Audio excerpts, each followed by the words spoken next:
नमस्कार दोस्तों, आप देख रहे हैं HW न्यूज और मेरा नाम है सोनू कनौजिया। इस खबर की शुरुआत में मैं आपसे अपील करना चाहूंगा कि आप इस खबर को बड़े पैमाने पर शेयर करें। साथ ही मैं आपसे यह भी अपील करना चाहूंगा कि हमारा जो HW न्यूज का नया YouTube चैनल है उसे भी सब्सक्राइब करें और हमारी खबरें हमारी वेबसाइट HW न्यूज हिंदी पर जाकर देखें। संत कबीर की एक कहावत हमारे देश में काफी मशहूर है। कहावत यह है कि करता था तो सो किया, अब करे क्यों पछताए, बोया पेड़ बबूल का तो अमवा कहां से खाए। यह कहावत इस वक्त भारतीय जनता पार्टी पर काफी सटीक बैठती है, क्योंकि बीजेपी ने अपने नेताओं को हमेशा ही नफरत का पाठ पढ़ाया है और अब बीजेपी अपने नेताओं को सोच समझकर बयान देने के लिए कह रही है। मीडिया रिपोर्ट्स के अनुसार बीजेपी ने अपने प्रवक्ताओं को क्या बोलना है और क्या नहीं बोलना है, इसको लेकर लिस्ट जारी की है। इस लिस्ट में क्या कहा गया है, यह मैं आपको एक एक करके बताता हूं।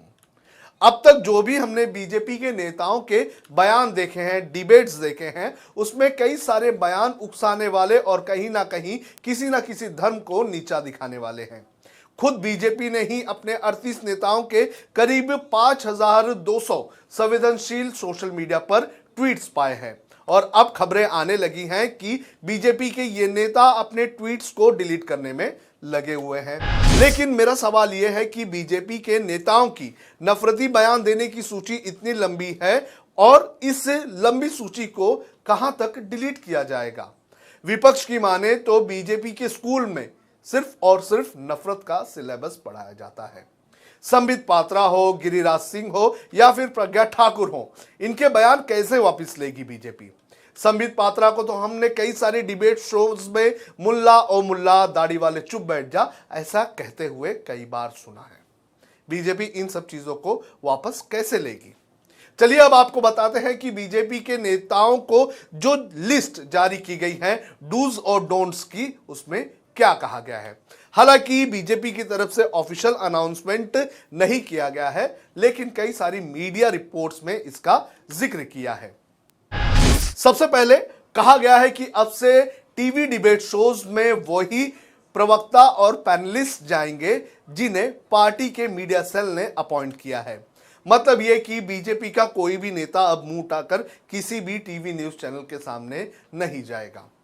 दूसरी सबसे महत्वपूर्ण हिदायत यह दी गई है कि बीजेपी के प्रवक्ता अब किसी भी डिबेट शोज में या फिर मीडिया से बात करते हुए किसी भी धर्म गुरु या फिर धर्म को मानने वाले या फिर धार्मिक चिन्हों के बारे में कोई भी बयान नहीं देंगे।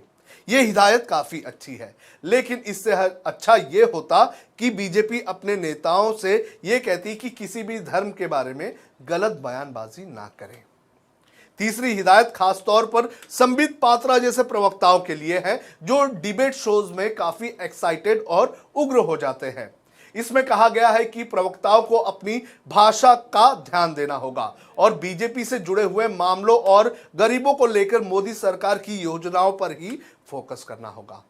यह भी नसीहत काफी अच्छी है, लेकिन ऐसा होगा तो गोदी मीडिया का धंधा मंदा हो जाएगा, क्योंकि कहीं ना कहीं उनकी दुकान पर ही सबसे ज्यादा नफरत बेची जाती है। चौथी हिदायत यह दी गई है कि बीजेपी के प्रवक्ता किसी के भी उकसावे में नहीं आएंगे और पार्टी की आइडियोलॉजी और पार्टी के जो प्रिंसिपल्स हैं उन्हें नहीं तोड़ेंगे। वैसे ये हिदायत थोड़ी कंफ्यूज करने वाली लगती है, क्योंकि पार्टी की आइडियोलॉजी और पार्टी कि प्रिंसिपल्स क्या है, ये बीजेपी के नेताओं को भी मुझे लगता है कि इस वक्त पूरी तरह से क्लियर नहीं होगा। और आखिरी हिदायत ये दी गई है कि किसी भी डिबेट शो में जाने से पहले प्रवक्ताओं को टॉपिक की पूरी तरह से जानकारी लेनी होगी, पूरी तरीके से तैयारी करनी होगी और पार्टी का क्या कहना है इस पर, इसकी जानकारी लेना होगा और इसके बाद ही ये प्रवक्ता टीवी शोज के डिबेट शोज में जा सकते हैं। तो मीडिया रिपोर्ट्स के अनुसार बीजेपी ने अपने प्रवक्ताओं को ये सारी हिदायतें दी हैं। जो भी हो, ये हिदायतें काफी अच्छी हैं। अच्छा होगा कि इस पर अमल हो तो हमें अच्छे डिबेट्स देखने मिलेंगे। लेकिन सवाल ये उठता है कि बीजेपी के जो प्रवक्ता हैं वो इन हिदायतों पर कैसे अमल करेंगे। क्योंकि वो तो अब तक सिर्फ नफरती बयान ही देते आए हैं, उनके लिए ये काफी मुश्किल हो जाए। अब बीजेपी ने ये क्यों किया है, ये भी मैं आपको बड़े ही सरल शब्दों में बता देता हूं। जो गंद नुपुर शर्मा और नवीन जिंदल ने फैलाई है, उसको लेकर लगातार जो इस्लामिक देश हैं वो भारत सरकार पर सवाल उठा रहे हैं। कई सारे इस्लामिक देशों में तो भारतीय प्रोडक्ट्स का बहिष्कार भी हो रहा है। अंतर्राष्ट्रीय स्तर पर लगातार हमें सर झुकाना पड़ रहा है और विदेश नीति पर लगातार सवाल उठ रहे हैं। जब ये सवाल उठने लगे, जब जो इस्लामिक कंट्री हैं उन्होंने आपत्ति जताई, तो उसके बाद भारतीय जनता पार्टी की मोदी सरकार अब हरकत में आ चुकी है और लगातार अपने प्रवक्ताओं और नेताओं को हिदायत दे रही है। देखना ये जरूरी है कि भारतीय जनता पार्टी के नेता पार्टी की इस नई नसीहत का कितना पालन करते हैं। आपको क्या लगता है, आप कमेंट करके हमें बता सकते हैं।